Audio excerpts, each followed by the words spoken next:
Geneva میں ایران اور امریکہ کے وزرائے خارجہ کے درمیان 8 گھنٹے طویل مذاکرات ختم، 5+1 کے ماہرین آج سے مذاکرات کریں گے۔ توہین آمیز خاکوں کی دوبارہ اشاعت، ایران سمیت متعدد اسلامی ممالک اور تنظیموں کی جانب سے اظہار مذمت۔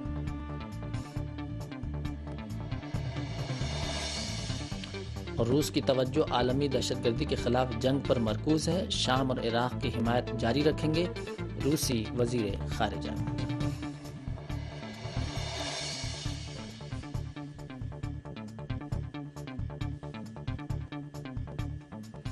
بسم اللہ الرحمن الرحیم، درود و سلام و محمد و آل محمد پر۔ السلام علیکم ناظرین، خبرنامے کے ساتھ محمد علی قمی حاضر ہے۔ ہماری ویب سائٹ کا پتہ ہے urdu.sahartv.ir اور ہمارا ای میل ایڈریس ہے خبریں@sahartv.ir۔ لیجیے اب آپ تفصیل کے ساتھ خبریں ملاحظہ فرمائیے۔ جنیوا میں ایران اور امریکہ کے وزرائے خارجہ کے درمیان ہونے والے مذاکرات اختتام پذیر ہو گئے ہیں۔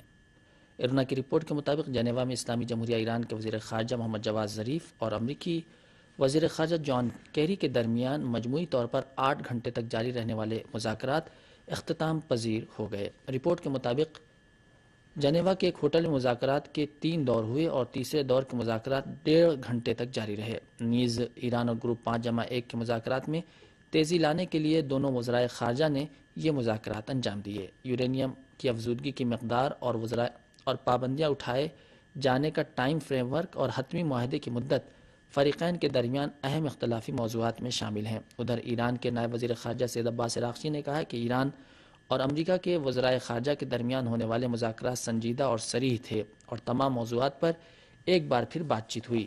تازہ مواقف کا تبادلہ بھی ان مذاکرات میں ہوا۔ جنیوا میں ہمارے نمائندے سے گفتگو کرتے ہوئے سید عباس عراقچی نے کہا کہ ان مذاکرات کے دوران بعض موضوعات میں ماہرین نے بھی شرکت کی اور یہ طے پایا کہ جمعرات کو نائب وزرائے خارجہ کی سطح کے مذاکرات انجام پائیں گے۔ انہوں نے وزیر خارجہ محمد جواد ظریف کے بعض یورپی ممالک کے دورے کی طرف اشارہ کرتے ہوئے کہا کہ وزیر خارجہ جمعرات کی صبح جنیوا سے برلن کے لیے روانہ ہوں گے اور وہاں سے وہ فرانس جائیں گے۔ ٹائم فریم ورک اور حتمی معاہدے کا وقت فریقین کے درمیان اہم اختلافی مسائل ہیں۔ اسلامی جمہوریہ ایران اگر اس نتیجے پر پہنچا کہ ایٹمی مذاکرات اس نہج پر جا رہے ہیں جو اس کی خواہشات اور مفادات کے خلاف ہیں تو اس تعلق سے نئے فیصلے کرے گا۔ جنیوا میں ایٹمی مذاکرات سے قبل اسلامی جمہوریہ ایران کی وزارت خارجہ کی ترجمان نے کہا ہے کہ جب بھی ہم اس نتیجے پر پہنچیں گے کہ مذاکراتی عمل تہران کی خواہشات کے مطابق نہیں بڑھ رہا ہے تو ہم نئے فیصلے کریں گے۔ وزارت خارجہ کی ترجمان مرضیہ افخم نے بدھ کو ہفتہ وار پریس کانفرنس میں ایران کے خلاف نئی پابندیاں عائد کرنے کے امریکی کانگریس کے فیصلے کے بارے میں کہا کہ ایران اور 5+1 گروپ کے درمیان مذاکرات جاری ہیں اور مذاکرات کی توسیع شدہ مدت میں بھی اس بات پر اتفاق ہوا ہے کہ پہلے سیاسی اتفاق رائے تک پہنچا جائے گا اور اس کے بعد فنی معاملات پر بات چیت ہوگی۔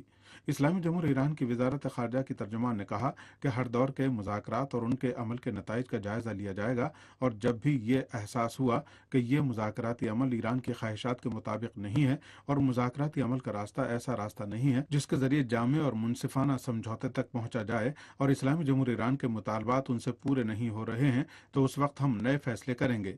ایران کی وزارت خارجہ کی ترجمان نے تیل کی قیمتوں میں مسلسل کمی کی طرف اشارہ کرتے ہوئے کہا کہ تیل کی قیمتوں میں مسلسل کمی کے پیچھے سیاسی اہداف کار فرما ہیں اور یہ بات سب کے لیے واضح ہو چکی ہے۔ وزارت خارجہ کی ترجمان نے کہا کہ تیل پیدا کرنے والے ملکوں کی تنظیم اوپیک کے رکن ملکوں کے درمیان مفید بات چیت کا آغاز ہو چکا ہے اور صلاح و مشورے تقویت پا رہے ہیں۔ مرضیہ افخم نے کہا کہ تیل کو سیاسی حربے کے طور پر استعمال نہیں کرنا چاہیے۔ ایران کی وزارت خارجہ کی ترجمان نے فرانس کے حالیہ دہشت گردانہ حملے کی مذمت کرتے ہوئے اسلامی جمہوریہ ایران کے موقف کے بارے میں کہا کہ اس قسم کے دہشت گردانہ اقدامات کا اسلامی تعلیمات سے دور دور کا بھی واسطہ نہیں ہے اور ہم توقع کرتے ہیں کہ یورپی حکام اسلام کے اس اصول کو درک اور اس کی رعایت کریں گے۔ وزارت خارجہ کی ترجمان نے کہا کہ عملی میدان میں بھی یورپی حکومتوں کو چاہیے کہ وہ انتہا پسند گروہوں کے سلسلے میں اپنی بعض پالیسیوں پر نظر ثانی کرتے ہوئے اپنی غلطیوں کا تدارک کریں اور سبھی ادیان و مذاہب کے پیرووں کے مفادات کے مطابق پالیسیاں اپنائیں۔ امریکی صدر باراک اوباما نے کہا ہے کہ ایران کے خلاف نئی پابندیاں مذاکرات کو ان کے راستے سے منحرف اور امریکہ کو بین الاقوامی اتحادیوں میں تنہا کر دیں گی۔ وائٹ ہاؤس کی ویب سائٹ کے مطابق امریکی صدر اوباما نے کانگریس کے ارکان سے ملاقات میں کہا ہے کہ ایران کے خلاف نئی پابندیوں کی منظوری سے نہ فقط یہ کہ ایٹمی مذاکرات شکست سے دوچار ہو جائیں گے بلکہ اس سے امریکہ بھی الگ تھلگ پڑ جائے گا۔ اقوام متحدہ میں امریکی سفیر سامانتا پاور نے بھی اس سے پہلے کانگریس کی جانب سے ایران کے خلاف مزید پابندیوں کے ممکنہ اقدام کے نتائج کے بارے میں خبردار کیا تھا۔ اقوام متحدہ میں امریکی سفیر کا کہنا تھا کہ ایران کے خلاف کسی بھی طرح کی نئی پابندیوں سے مذاکراتی عمل کی موت واقع ہو جائے گی اور ایران کو اس بات کا موقع فراہم کر دیں گی کہ وہ مذاکرات کی ناکامی کا ذمہ دار امریکہ کو قرار دے۔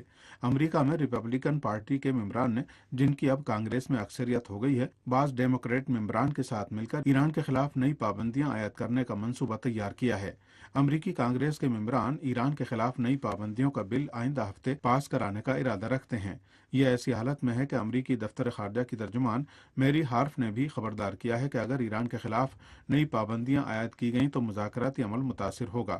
امریکی دفتر خارجہ کی ترجمان نے امریکی کانگریس اور ریپبلکن اراکین کو خطاب کرتے ہوئے کہا کہ ایران کے خلاف نئی پابندیاں جوائنٹ ایکشن پلان کے منافی ہیں، جس پر ایران اور 5+1 گروپ نے اتفاق کیا ہے۔ میری ہارف نے کہا کہ امریکی کانگریس کی طرف سے ایران کے خلاف نئی پابندیوں کا بل منظور ہونے کی صورت میں صدر اوباما اس کو ویٹو کر دیں گے۔ امریکی کانگریس میں ریپبلکن ممبران کا کہنا ہے کہ ایران کے خلاف پابندیاں مزید سخت کرنا نئی کانگریس کی ترجیحات میں شامل ہے۔ یہ ایسی حالت میں ہے کہ اسلامی جمہوریہ ایران کے وزیر خارجہ محمد جواد ظریف اور امریکی وزیر خارجہ جان کیری ایٹمی معاملے پر بات چیت کے لیے جنیوا پہنچ چکے ہیں۔ ایران اور 5+1 گروپ نے گزشتہ برس 24 نومبر کو مقررہ مدت میں کسی اتفاق رائے تک نہ پہنچ پانے کے بعد مذاکرات کی مدت میں مزید 7 مہینے کی توسیع کر دی تھی اور اس بات کا عزم ظاہر کیا تھا کہ ابتدائی 4 مہینے میں جامع ایٹمی معاہدے تک پہنچ جائیں گے اور پھر اس کے بعد اگلے 3 مہینے تک معاہدے کی جزیات پر بات چیت کریں گے۔ رسول خدا صلی اللہ علیہ وآلہ وسلم کے توہین آمیز خاکے کی اشاعت پر مبنی فرانسیسی جریدے شارلی ایبدو کے اقدام پر اسلامی ممالک کے رہنماؤں اور عوام کا شدید رد عمل سامنے آیا ہے۔ CNN ٹی وی کی رپورٹ کے مطابق اسلامی ممالک نے اس اقدام کی مذمت کرتے ہوئے امن برقرار رکھنے کی بھی اپیل کی ہے۔ اسلامی جمہوریہ ایران کے وزیر خارجہ محمد جواد ظریف نے کہا ہے کہ ایک دوسرے کے اقدار کی توہین کیے جانے کی صورت میں بات چیت کا امکان ختم ہو جائے گا اور ہم اس بات پر یقین رکھتے ہیں کہ مقدسات کا احترام کیا جانا چاہیے۔ اسلامی تعاون تنظیم OIC کے سربراہ ایاد امین مدنی نے بھی توہین آمیز خاکوں کی اشاعت پر مبنی شارلی ایبدو جریدے کے اقدام کی مذمت کی ہے۔ انہوں نے کہا کہ یہ ایک طرح کی غفلت اور بے توجہی ہے۔ لوگ آزادی اظہار کی حمایت کرتے ہیں، لیکن آزادی اظہار کا یہ مطلب نہیں ہے کہ دوسروں کے عقائد کی توہین کی جائے۔ ادھر مصر کی الازہر یونیورسٹی نے خبردار کیا ہے کہ شارلی ایبدو جریدے میں توہین آمیز خاکوں کی مزید اشاعت نفرت پھیل جانے کا باعث بنے گی۔ الازہر یونیورسٹی نے کہا کہ یہ اقدام پرامن بقائے باہمی کا باعث نہیں بنے گا، بلکہ در حقیقت یورپی اور مغربی معاشروں میں مسلمانوں کے ساتھ معاشرت کا سد راہ ہوگا۔ بیت المقدس کے مفتی اعظم نے بھی شارلی ایبدو کے اس اقدام کو اہانت قرار دیا ہے۔ دریں اثنا اسلامی جمہوریہ ایران کی وزارت خارجہ کی ترجمان نے فرانسیسی جریدے شارلی ایبدو کے اس اقدام کو اشتعال انگیز قرار دیتے ہوئے اسے انتہا پسندی کا عمل جاری رہنے کا سبب قرار دیا ہے۔ حزب اللہ لبنان نے فرانسیسی جریدے شارلی ایبدو میں رسول خدا صلی اللہ علیہ وآلہ وسلم کے توہین آمیز خاکے کی ایک بار پھر اشاعت کو گھناؤنا اقدام قرار دیا ہے۔ توہین آمیز خاکوں کی اشاعت پر مبنی شارلی ایبدو کے اقدام پر مشرق وسطیٰ کے عوام نے بھی اپنے شدید رد عمل کا اظہار کیا ہے۔ دوسری طرف فرانس کے بہت سے مسلمانوں نے بھی شارلی ایبدو کے اقدام کو تنقید کا نشانہ بنایا ہے اور اس کو ادیان کی توہین قرار دیا ہے، اور فلپائن میں بھی ہزاروں مسلمانوں نے مظاہرہ کر کے شارلی ایبدو کے اس اقدام کی مذمت کی ہے۔ جنوبی فلپائن میں ہونے والے اس احتجاجی مظاہرے میں لوگوں نے اس جریدے کے پوسٹروں کو نظر آتش بھی کیا۔ مظاہرین کا کہنا تھا کہ آزادی اظہار یہ حق نہیں دیتی کہ پیغمبروں کی توہین کی جائے۔ امریکی میڈیا نے داعش کے ایک دہشت گرد کی گرفتاری کا دعویٰ کیا ہے۔ امریکی میڈیا کا دعویٰ ہے کہ یہ شخص کانگریس کی عمارت پر حملے کا ارادہ رکھتا تھا۔ امریکی ذرائع ابلاغ کے مطابق جس شخص کو پولیس نے گرفتار کیا ہے وہ صوبہ اوہایو کا شہری ہے اور اس نے خود کو داعش کا طرفدار بتایا ہے۔ امریکی میڈیا کے دعووں کے مطابق یہ شخص امریکی کانگریس کی عمارت پر حملے کا ارادہ رکھتا تھا اور اسے کچھ دیسی بموں اور اسلحے کے ساتھ گرفتار کیا گیا ہے۔ یہ واقعہ ایسی حالت میں رونما ہوا ہے جب کچھ دنوں پہلے پیرس میں فائرنگ کے واقعے کے سبب مغربی ملکوں میں دہشت گردانہ حملوں کا خطرہ ظاہر کیا جا رہا تھا۔ پیرس حملے کے بعد امریکہ میں حفاظتی انتظامات پہلے ہی سخت کر دیے گئے تھے۔ اور اب مزید خبروں سے پہلے اہم خبروں کی سرخیاں۔ جنیوا میں ایران اور امریکہ کے وزرائے خارجہ کے درمیان 8 گھنٹے طویل مذاکرات ختم، 5+1 کے ماہرین آج سے مذاکرات کریں گے۔ توہین آمیز خاکوں کی دوبارہ اشاعت، ایران سمیت متعدد اسلامی ممالک اور تنظیموں کی جانب سے اظہار مذمت۔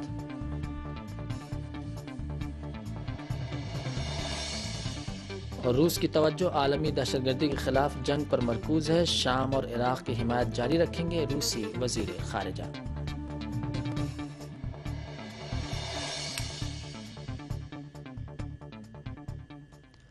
پاکستان میں پولیس اہلکاروں کے 2 قاتلوں کو پھانسی دے دی گئی ہے۔ محمد سعید نامی مجرم کو کراچی کے سینٹرل جیل میں، جبکہ زاہد عرف زادو کو لاہور کی کوٹ لکھپت جیل میں پھانسی دی گئی ہے۔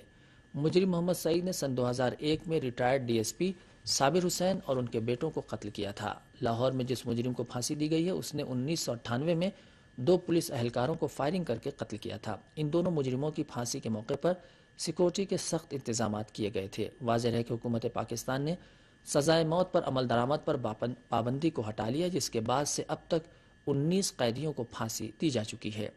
حکومت پاکستان نے 16 دسمبر کو پشاور کے آرمی پبلک اسکول پر دہشت گردوں کے حملے کے واقعے کے بعد سزائے موت پر عمل درآمد کا فیصلہ کیا گیا تھا۔ پشاور آرمی اسکول پر حملے میں ملوث 5 مبینہ دہشت گردوں کو افغانستان میں گرفتار کر لیا گیا ہے۔ بتایا جاتا ہے کہ افغانستان کے سیکورٹی افسران نے بدھ کے روز اپنے ایک بیان میں انکشاف کیا ہے کہ گرفتار کیے گئے ان 5 دہشت گردوں نے پشاور میں واقع آرمی پبلک اسکول پر حملے کی منصوبہ بندی کی تھی۔ افغان حکام کا کہنا ہے کہ ان افراد کی گرفتاری پاکستان کے خفیہ اداروں کے اہلکاروں کے تعاون سے عمل میں آئی ہے۔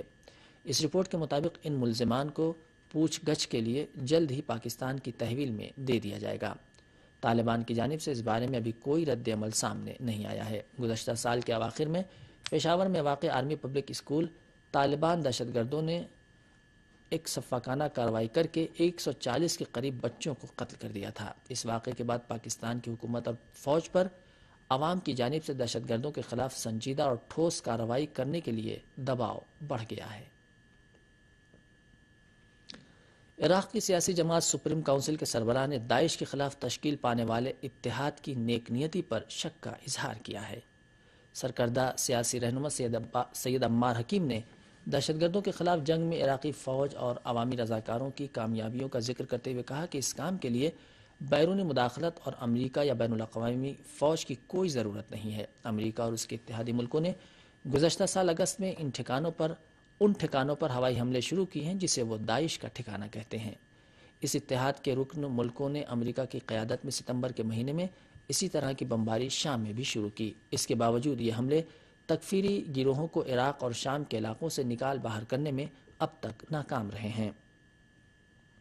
عراق کی سپریم کونسل کے سربراہ عمار حکیم نے کہا کہ داعش سے نمٹنے کے لیے عراق میں بیرونی فوجوں کی موجودگی خطرناک ہے اور ہم اس کے پس پردہ مقاصد سے اچھی طرح واقف ہیں۔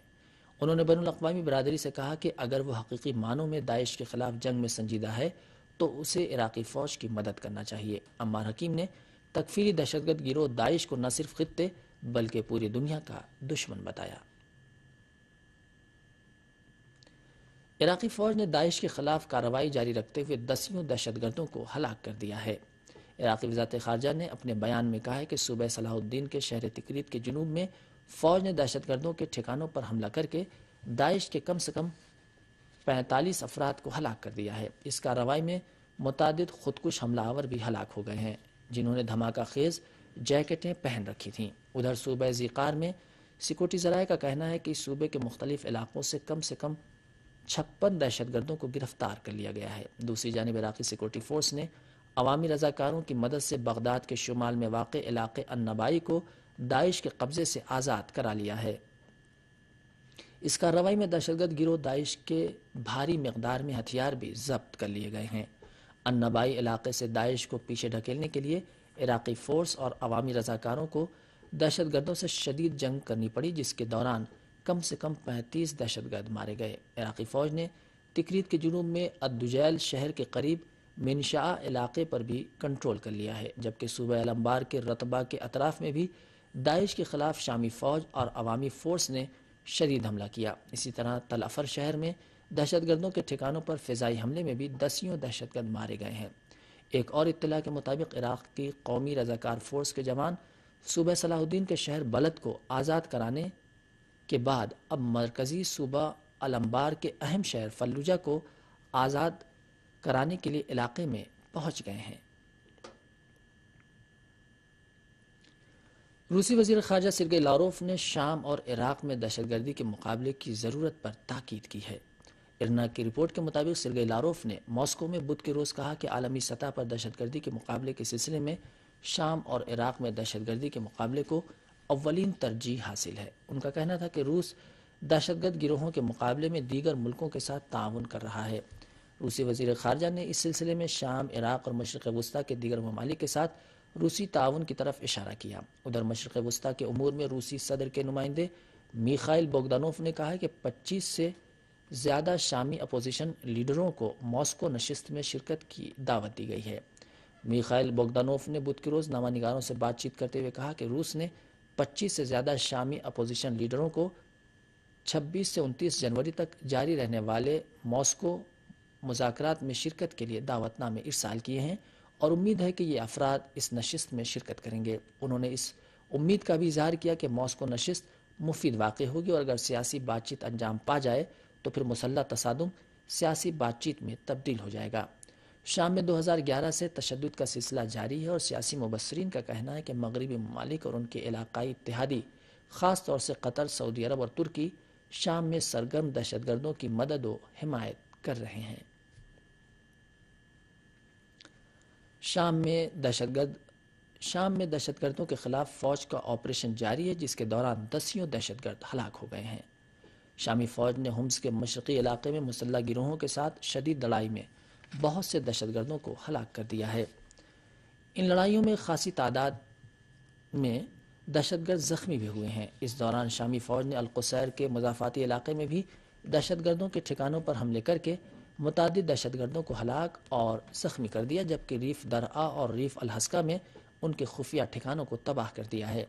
ایک اور کارروائی میں شامی فوج نے ریف حسکہ کے علاقے میں عوامی رضاکاروں کی مدد سے خربہ جدو اور تل غزال کے علاقوں میں دہشت گردوں کے ایک حملے کو ناکام بنا دیا ہے۔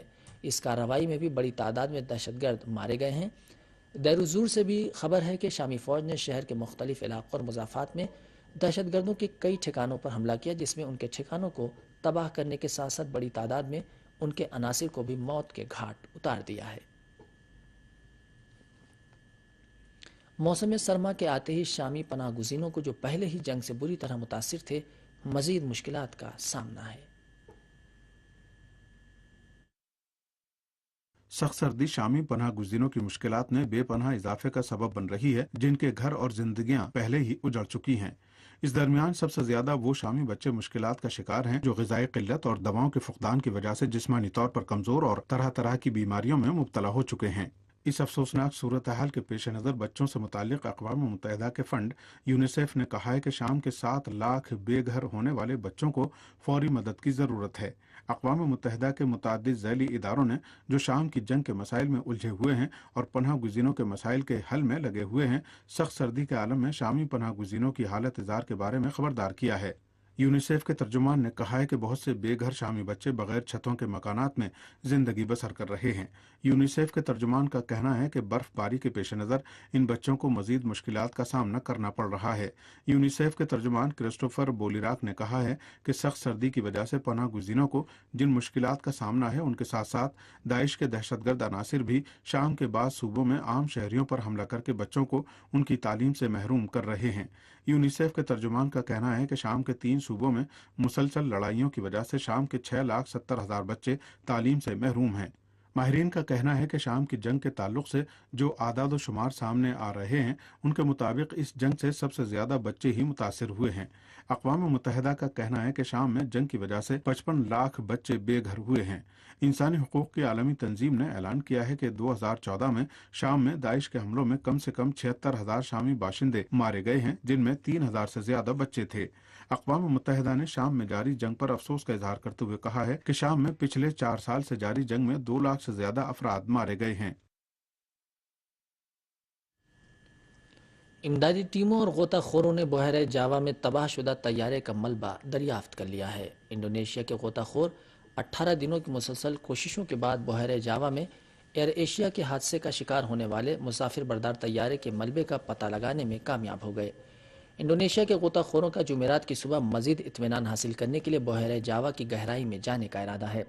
ابھی حال میں اس طیارے کا بلیک باکس ملا تھا جس سے اس طیارے کے ملبے کا پتہ لگانے میں مدد ملی۔ انڈونیشیا، ملیشیا، سنگاپور، امریکہ، چین، آسٹریلیا اور جاپان سمیت کچھ دوسرے ملکوں کی راحت ٹیموں کی مدد سے بدھ کے روز تک اس ہوائی جہاز میں سوار 162 افراد میں سے 50 افراد کی لاشیں سمندر سے نکالی جا چکی ہیں۔ ان لاشوں میں سے 38 کی شناخت کر لی گئی ہے جبکہ 12 لاشوں کی شناخت باقی ہے۔ پچھلے مہینے انڈونیشیا کی ایئر لائن ایئر ایشیا کا طیارہ انڈونیشیا کے شہر سورابایا سے سنگاپور جا رہا تھا کہ حادثے کا شکار ہو گیا تھا۔ اس پرواز نے خراب موسم کے سبب کنٹرول روم سے راستہ بدلنے کی درخواست کی تھی جس کے بعد کنٹرول روم سے اس کا رابطہ منقطع ہو گیا تھا۔ منگل کے روز جکارتا پوسٹ نے ایک رپورٹ میں اس بات کا ذکر کیا ہے کہ ایئر ایشیا نے راستے بدلنے کی درخواست کو عملی بنانے میں ہوئی غلطی کا اعتراف کیا ہے۔ اور ناظرین، آخر میں اہم خبروں کی سرخیاں ایک بار پھر پیش ہیں۔ جنیوا میں ایران اور امریکہ کے وزرائے خارجہ کے درمیان 8 گھنٹے طویل مذاکرات ختم، 5+1 کے ماہرین آج سے مذاکرات کریں گے۔ توہین آمیز خاکوں کی دوبارہ اشاعت ایران سمیت متعدد اسلامی ممالک اور تنظیموں کی جانب سے اظہار مذمت۔ اور روس کی توجہ عالمی دہشت گردی کے خلاف جنگ پر مرکوز ہے، شام اور عراق کی حمایت جاری رکھیں گے روسی وزیر خارجہ۔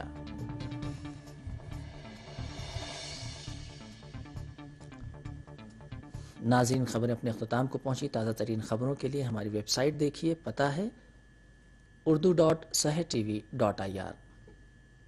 اور اسی کے ساتھ ہمیں اجازت دیجیے اور آپ ملاحظہ فرمائیے تصویری report.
My first question would have been follow up on that referee thing at all.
Geneva میں ایران اور امریکہ کے وزرائے خارجہ کے درمیان 8 گھنٹے طویل مذاکرات ختم، 5+1 کے ماہرین آج سے مذاکرات کریں گے۔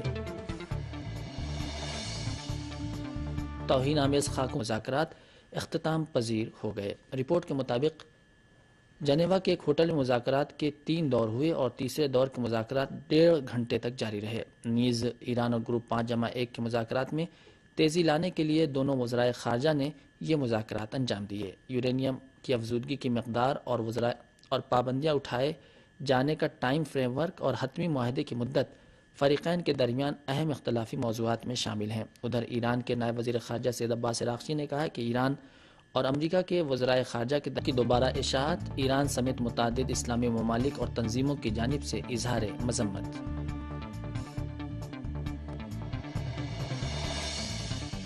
اور روس کی توجہ عالمی دہشت گردی کے خلاف جنگ پر مرکوز ہے، شام اور عراق کی حمایت جاری رکھیں گے روسی وزیر خارجہ۔